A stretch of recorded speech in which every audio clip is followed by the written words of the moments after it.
بسم اللہ الرحمن الرحیم۔ السلام علیکم ناظرین، آپ کا میزبان محمد حسن آپ کی خدمت میں حاضر ہے۔ آپ دیکھ رہے ہیں ٹاک آن پوائنٹ۔ ناظرین، آج کے اس ولاگ میں ایک ایسی خبر کے اوپر بات کرنے جا رہا ہوں جس نے عالمی میڈیا اور انٹرنیٹ سوشل میڈیا کے اوپر تہلکہ مچا کے رکھا ہوا ہے۔ جی ہاں ناظرین، جو امریکی صدر ہیں ڈونلڈ ٹرمپ اور یوکرینی صدر جو زیلنسکی ہیں، ولادیمیر زیلنسکی، ان کے درمیان جو ایک گفتگو ہونی چاہیے تھی وائٹ ہاؤس میں، لیکن وہ ایک تکرار میں بدل گئی۔ اس خبر کی کیا تفصیلات ہیں، آئیں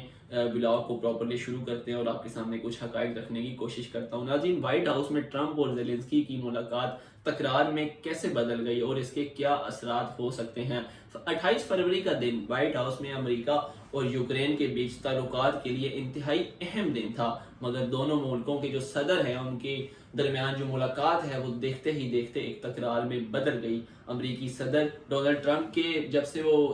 منصب صدارت پر براجمان ہوئے ہیں، مختلف اوقات میں ان کی جانب سے یوکرین کے لیے ایک سخت موقف جو ہے وہ دیکھنے میں آ رہا تھا، جیسا کہ گزشتہ ماہ فروری کے اواخر میں یہ خبر سامنے آئی تھی کہ جس میں امریکی صدر کی جانب سے یوکرین میں نایاب معدنی ذخائر سے متعلق کہا گیا تھا اگر یوکرین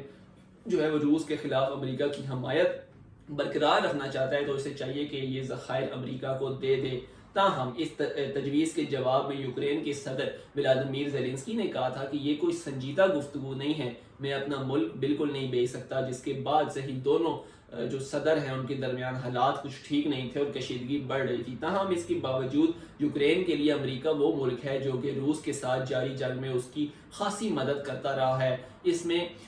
میں ہی گزشتہ روز یوکرین کے صدر زیلنسکی یوکرین جنگ اور معدنیات کے معاہدے پر امریکی صدر ڈونلڈ ٹرمپ سے بات چیت کے لیے وائٹ ہاؤس پہنچے تھے۔ وائٹ ہاؤس میں ٹرمپ اور زیلنسکی کے بیچ تکرار، امریکی صدر ڈونلڈ ٹرمپ اور یوکرین کے صدر ولادیمیر زیلنسکی کے درمیان وائٹ ہاؤس میں ہونے والی ملاقات اس وقت بدمزگی میں بدل گئی جب یوکرینی صدر اور امریکی صدر اور نائب صدر سے معدنیات سے متعلق معاہدے پر بات چیت کے دوران تکرار شروع ہو گئی۔ میڈیا نمائندوں کے سامنے ہونے والی جو بات چیت ہے اس وقت ماحول گرم ہوا جب امریکی صدر ٹرمپ نے یوکرینی صدر سے کہا کہ روس کے ساتھ معاہدہ کریں ورنہ ہم پیچھے ہٹ جائیں گے، جس کے جواب میں یوکرین کے صدر نے کہا کہ روسی صدر ولادیمیر پوتن کے ساتھ کوئی سمجھوتا نہیں ہونا چاہیے، لیکن ٹرمپ کا کہنا ہے کہ کئیوں کو روس کے ساتھ امن معاہدے تک پہنچنے کے لیے رعایتیں دینا ہوگی۔ اس ملاقات کے دوران صدر ٹرمپ نے صدر زیلنسکی سے کہا کہ آپ کا ملک جنگ نہیں جیت رہا، آپ ہماری وجہ سے اس جنگ سے نکل سکتے ہیں، اگر آپ کے پاس نہ فوج ہے اور جو آپ کے پاس اسلحہ ہے وہ بھی ہمارا دیا ہوا ہے اور عسکری سازوسامان آپ کے پاس نہ ہوتا ہمارا دیا ہوا تو 2 ہفتوں میں آپ یہ جنگ ہار جاتے۔ اس ملاقات کے دوران ٹرمپ نے زیلنسکی سے سوال کیا کہ کیا آپ نے ایک بار بھی امریکہ کا شکریہ ادا کیا؟ آپ کو امریکہ کا شکر گزار ہونا چاہیے، آپ کے پاس آپشنز نہیں ہیں، آپ کے لوگ مر رہے ہیں، آپ کو فوجیوں کی کمی کا سامنا ہے۔ ٹرمپ نے زیلنسکی سے کہا کہ آپ تیسری عالمی جنگ کا خطرہ مول لے رہے ہیں، آپ امریکہ کی توہین کر رہے ہیں۔ اس موقع پر امریکی نائب صدر جے ڈی وینس نے زیلنسکی سے کہا کہ آپ کے الفاظ انتہائی غیر مناسب ہیں۔ اس پر زیلنسکی نے ان سے سوال پوچھا کہ کیا آپ نے ایک بار بھی یوکرین کا دورہ کیا اور یہ جاننے کی کوشش کی کہ یوکرین کے لوگوں کو کن مسائل اور کن مشکلات کا سامنا ہے؟ امریکی صدر ٹرمپ نے کہا کہ یوکرین کو سیکیورٹی کی ضمانت دینا امریکہ کی ضمانت نہیں، یورپ کی ذمہ داری ہے، چاہتے ہیں امریکہ یوکرین کی مدد بند نہ کرے۔ اس جو گرما گرمی ہے اور اس بحث کے بعد نہ صرف دونوں ممالک کے درمیان معدنیات سے متعلق معاہدے پر دستخط نہیں ہوئے بلکہ زیلنسکی کے وائٹ ہاؤس سے چلے جانے پر دونوں صدور کی جو مشترکہ پریس کانفرنس تھی وہ بھی منسوخ ہو گئی تھی۔ تلخ جملوں کے تبادلے کے دوران ان دونوں رہنماؤں نے ایک دوسرے کو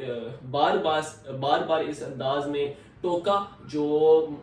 منظر تھا وائٹ ہاؤس میں، جو یہ ٹوکنے کا دونوں صدروں کا ایک دوسرے کو، یہ ایک ایسا منظر تھا جو زیادہ نہیں دیکھا گیا، بہت کم دیکھا گیا ہے۔ ٹرمپ اور زیلنسکی کے درمیان ہونے والی اس بحث سے کیا اثرات مرتب ہو سکتے ہیں؟ ناظرین، آپ بھی اپنی رائے سے ضرور آگاہ کیجیے کہ آپ کیا سمجھتے ہیں۔ اوول آفس میں گزشتہ روز ہونے والے اس شور شرابے سے قبل بھی ڈونلڈ ٹرمپ اور ولادیمیر زیلنسکی کے درمیان تعلقات اچھے نہیں تھے۔ جمعے کے روز ہونے والی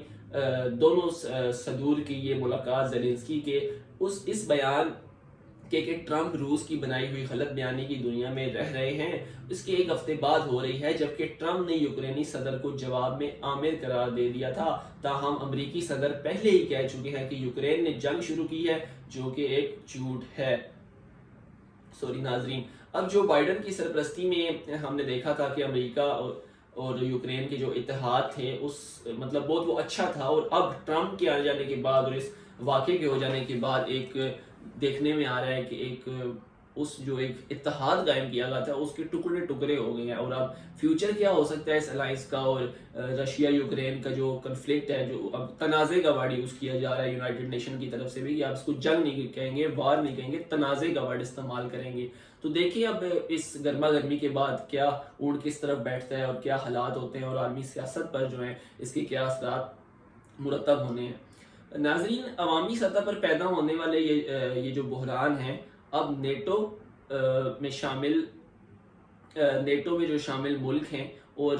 یہ کشیدگی جو ہے یہ مطلب ہر طرف ہی اٹھ کے اس کے جو اثرات ہیں، اس کشیدگی کے جو صدور کے درمیان دیکھی گئی ہے، اس کشیدگی کے اثرات روس، امریکہ اور اس کے ساتھ ساتھ نیٹو کے جتنے ممالک ہیں، یورپ کے جتنے ممالک ہیں، سب کے اوپر اس کے اثرات دیکھے جا سکتے ہیں. یوکرین سے باہر یورپی سلامتی کے لیے امریکی عزم کے بارے میں بہت سے شک و شبہات اور سوالات پیدا ہو گئے ہیں. جی ہاں ناظرین، جس طرح میں ابھی آپ سے بات کر رہا تھا کہ ایک امبیلنس کریٹ ہو گیا ہے پورے عالمی جو خطہ ہے. سب سے بڑا سوال یہ ہے کہ کیا صدر ٹرمپ اپنے جو پیشرو ہیری ٹرومین کا 1949 میں کیا گیا وعدہ پورا کریں گے کہ نیٹو اتحادی پر حملے کو امریکہ پر حملہ سمجھا جائے گا؟ یہ خدشات روسی صدر ولادیمیر پوٹن کے ساتھ مضبوط تعلقات کی بحالی کے جو ٹرمپ کے عزائم ہیں ان پر مبنی ہیں. انہوں نے یوکرین پر شدید دباؤ ڈالا ہے جبکہ پوتن کو بڑی رعایتوں کی پیشکش کی گئی ہے. تاہم ایسے میں یوکرین کے ساتھ ساتھ دیگر یورپی ممالک کو بھی اب اپنی سیکیورٹی سے متعلق تشویش ہونے لگی ہے. صدر ٹرمپ کو صدر زیلنسکی کی جانب سے روس کو رعایتیں دینے سے انکار نے اب ناراض کر دیا ہے. یہ صرف معدنیات کا معاہدہ نہیں ہے جس پر انہوں نے دستخط کرنے سے انکار کر دیا. یوکرین کے لوگوں کا ماننا ہے کہ وہ قومی بقا کی جنگ لڑ رہے ہیں، اور اگر پیوتن اپنے جارحانہ عزائم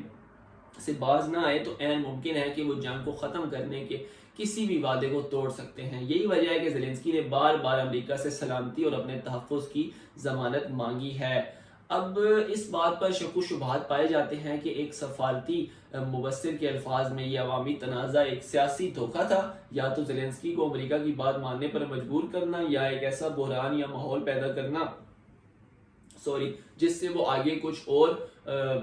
یا اس مطلب کچھ اور عزائم ان کے ہو سکتے ہیں، یا اس کے لیے اب صحیح ٹائم میرے مائنڈ میں نہیں آ رہی، لیکن ان کی کوئی جو انٹینشنز کہہ لیں وہ انٹینشنز ہو سکتی ہیں. اوول آفس میں ہونے والی ملاقات اور انتہائی غیر موزوں انداز میں اس کے ختم ہو جانے کے بعد اب اگر ٹرمپ یوکرین کی فوجی امداد کو منجمد کر دیتے ہیں تو کیا یوکرین کے لیے جنگ جاری رکھنا ممکن ہوگا؟ اب سوال تو یہ ہے کہ یوکرین کتنے مؤثر طریقے سے اور کب تک روس کے سامنے کھڑا رہ سکتا ہے. اب دباؤ اور ذمہ داری تو یوکرین کے یورپی اتحادیوں پر دگنی ہو جائے گی کہ وہ اس نازک صورتحال میں جو اپنا کردار ہے وہ کس طرح ادا کرتے ہیں. ناظرین، آپ کے نزدیک کیا دو ایسے شخص جو دو قوموں کو، دو کنٹریز کو ریپرزینٹ کر رہے ہیں، اور ایک عالمی جو قوتیں ہیں ان کے ساتھ ان کا مطلب ایسے لوگوں کو آئی گیس رول ماڈل ہونا چاہیے اپنی عوام کے لیے بھی، دنیا کے باقی ممالک کی نیشنز کے لیے بھی، ان لیڈرز کے لیے بھی، نہ کہ جو ایک ان پروفیشنلزم کہہ سکتے ہیں آپ اس کو، یا پھر بچپنا کہہ سکتے ہیں. میرے خیال میں یہ جو ایک دو بندے اگر دو ملک کے نمائندے آپس میں اکٹھے ہو رہے ہیں تو ان کو ایک احسن طریقے سے بات کرنی چاہیے، مسائل کا حل نکالنا چاہیے. لیکن چیزیں جتنی آسان نظر آتی ہیں، ہم جتنی آسانی سے کہہ رہے ہیں، اتنی آسان ہوتی نہیں ہیں، چیزیں بہت کمپلیکیٹڈ ہوتی ہیں. ناظرین، آپ یہ جو تنازع ہے، جو ایک تکرار دیکھنے میں آئی ہے وائٹ ہاؤس میں، ایک انہونی سی چیز ہے جو آج سے پہلے امریکہ کی تاریخ میں ہم نے کم ہی دیکھی ہے، اور اس کے ساتھ ساتھ جو 1949 میں کیا گیا وعدہ تھا ایک امریکہ کے ایک صدر کی جانب سے کہ نیٹو پر اگر حملہ ہوگا تو وہ امریکہ پر حملہ ہوگا، تو کیا ٹرمپ اپنے اس وعدے کو بھول رہے ہیں؟ آئی ایم شیور جو اس سے پہلے صدارت تھی